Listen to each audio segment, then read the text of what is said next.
Hi friends, welcome to Candlesticks Decoded. நேத்து நம்ம என்ன பார்த்திருந்தோம்னா இந்த 24,125 லெவல்ல மார்க்கெட் ரிவர்சல் ஆச்சு அப்படின்னா புல்லிஷ் ட்ரேட் இனிஷியேட் பண்ணலாம் அப்படின்னும், சப்போஸ் இந்த லெவல் டவுன் சைட்ல பிரேக் ஆச்சு அப்படின்னா பேரிஷ் ட்ரேட் இனிஷியேட் பண்ணலாம் அப்படின்னு பார்த்திருந்தோம் இல்லையா. இன்னைக்கு மார்க்கெட் வந்து ஸ்லைட்டா கேப் அப் ஓபன் ஆகி ஒரு ஃபால் ஆயிட்டு மார்க்கெட் இங்க இருந்து, அதாவது நம்ம லெவலை ரீச் பண்றதுக்கு முன்னாடியே வந்து ரிவர்சல் ஆகி பட் நம்ம நினைச்ச டைரக்ஷன்ல வந்து மார்க்கெட் போயிருந்தது.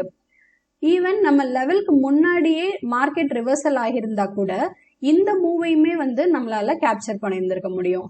எப்படி அப்படின்னா, இன்னைக்கு வந்து இங்க ஒரு ஸ்விங் ஃபார்ம் ஆயிருந்தது அண்ட் ப்ரீவியஸா நம்மளுக்கு இந்த இடத்துல ஒரு ஸ்விங் ஃபார்ம் ஆயிருந்தது. ஸோ இந்த ரெண்டு ஸ்விங் லோவையுமே நம்ம கனெக்ட் பண்ணோம் அப்படின்னா நம்மளுக்கு ஒரு ட்ரெண்ட் லைன் ஃபார்ம் ஆகுது இல்லையா. ஸோ இந்த ட்ரெண்ட் லைன்ல நம்மளுக்கு ஒரு ரிவர்சல் சிக்னல் கிடைக்கும் பொழுது நம்ம என்டர் ஆயிட்டு இந்த மூவை வந்து நம்மளால கேப்சர் பண்ணியிருந்திருக்க முடியும். ஸோ மார்க்கெட்ல நம்ம எப்பயுமே கொஞ்சம் ஃபிளெக்சிபிளா ப்ரைஸ் ஆக்ஷனை கீனா நோட் பண்ணோம் அப்படின்னா நம்மளால இந்த மாதிரியான மூவ்ஸ் எல்லாமே வந்து ஐடென்டிஃபை பண்ணி நம்மளால மூவ்மெண்ட்ஸை கேப்சர் பண்ண முடியும்.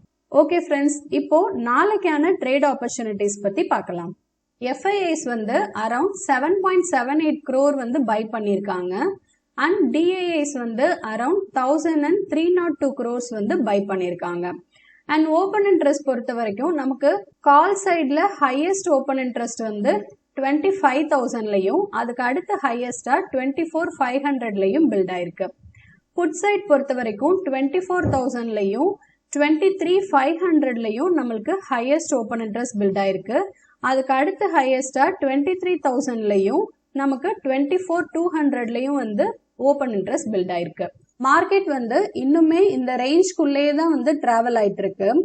மார்க்கெட்ல எப்பவுமே ஜென்ரலா என்ன அப்படின்னா, ஒரு சப்போர்ட்லயோ ரெசிஸ்டன்ஸ்லயோ பிரைஸ் வந்து ஒரு 3 times டச் ஆயிருந்தது அப்படின்னா 4th டைம் வந்து அந்த லெவல் வந்து பிரேக் அவுட் ஆகும் அப்படின்றது எக்ஸ்பெக்டேஷன். ஸோ சப்போஸ் இந்த ரெசிஸ்டன்ஸ் வந்து நம்மளுக்கு அப்சைட்ல பிரேக் ஆச்சு அப்படின்னா நம்ம புல்லிஷ் ட்ரேட் இனிஷியேட் பண்ணிட்டு 24,500 வரைக்கும் வந்து நம்ம டார்கெட்டா எக்ஸ்பெக்ட் பண்ணலாம். அண்ட் நம்ம எக்ஸ்பிளைன் பண்ண இந்த ட்ரெண்ட் லைன் வந்து நமக்கு டவுன் சைட்ல பிரேக் ஆச்சு அப்படின்னா நம்ம பேரிஷ் ட்ரேட் இனிஷியேட் பண்ணிட்டு டார்கெட்டா 24,125 வரைக்கும் வந்து நம்ம எக்ஸ்பெக்ட் பண்ணலாம். ஓகே ஃப்ரெண்ட்ஸ், நாளைக்கு மார்க்கெட் எப்படி ரியாக்ட் ஆகுது அப்படின்றத பார்க்கலாம்.